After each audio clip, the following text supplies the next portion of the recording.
Arrogance versus ego. I want to unpack something that gets misunderstood in leadership conversations. The difference between ego and arrogance. Because a lot of leadership advice tells people, leave your ego at the door. And honestly, that advice is misleading. Leadership actually requires a healthy ego. What undermines leadership isn't ego, it's arrogance. So the real question isn't whether leaders have ego. They all do. The question is how the ego shows up. Let me bring you here. How do you distinguish between healthy ego and arrogance in leadership? Ego, the grounding force. At its healthiest, ego is simply a leader's sense of self. It's what allows leaders to trust their judgment, take responsibility for decisions, speak with clarity, stay steady when they're challenged. A healthy ego says, I believe in my ability to lead, and I am still willing to learn. Without that grounding, leaders hesitate. They second guess. They shrink in rooms where leadership is required. Impact of healthy ego. When ego is healthy, leaders make decisions with confidence. Teams experience clarity and direction.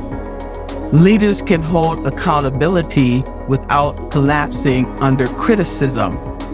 In other words, healthy ego creates stability. Let me ask you, where do you see healthy ego strengthening leadership?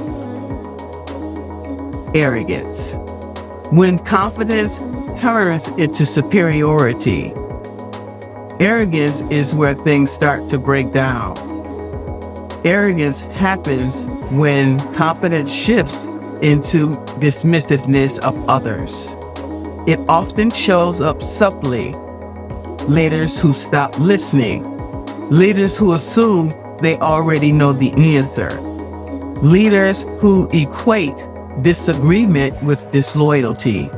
And here's the part that matters. Impact of arrogance. Arrogance doesn't just affect the leader, it affects the entire system. It creates environments where people stop speaking honestly. Innovation slows down. Mistakes go unchallenged. Psychological safety disappears. When leaders become arrogant, teams learn something very quickly. Silence is safer than truth. And that is incredibly expensive for an organization. Let me bring you back in. What happens to teams when leaders stop being curious? The leadership balance. The strongest leaders hold both confidence and humility. The strongest leaders hold both confidence and humility.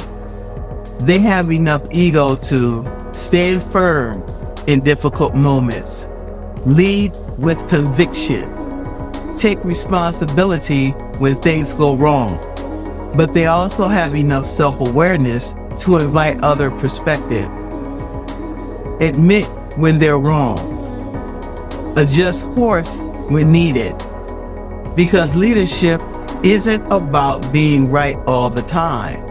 It's about creating conditions where the best thinking can surface.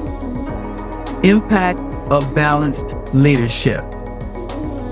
When leaders balance ego and humility, teams speak more openly. Problems surface earlier. Decision quality improves. Trust increases the system. That's when leadership moves from control to collective intelligence.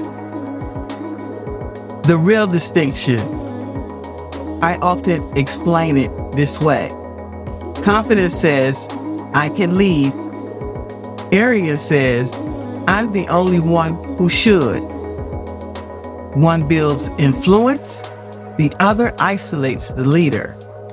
And isolation is dangerous in leadership because leaders who stop listening eventually stop seeing clearly. Closing reflection. Leadership doesn't require the absence of ego. It requires awareness of it.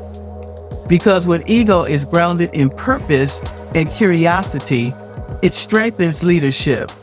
When it drifts into arrogance, it begins to erode the very trust leadership depends on. Let me leave you with this question. How can leaders stay confident in their authority without losing the humility that keeps them learning? You can summarize the insight like this. Healthy ego anchors leadership. Arrogance isolates it.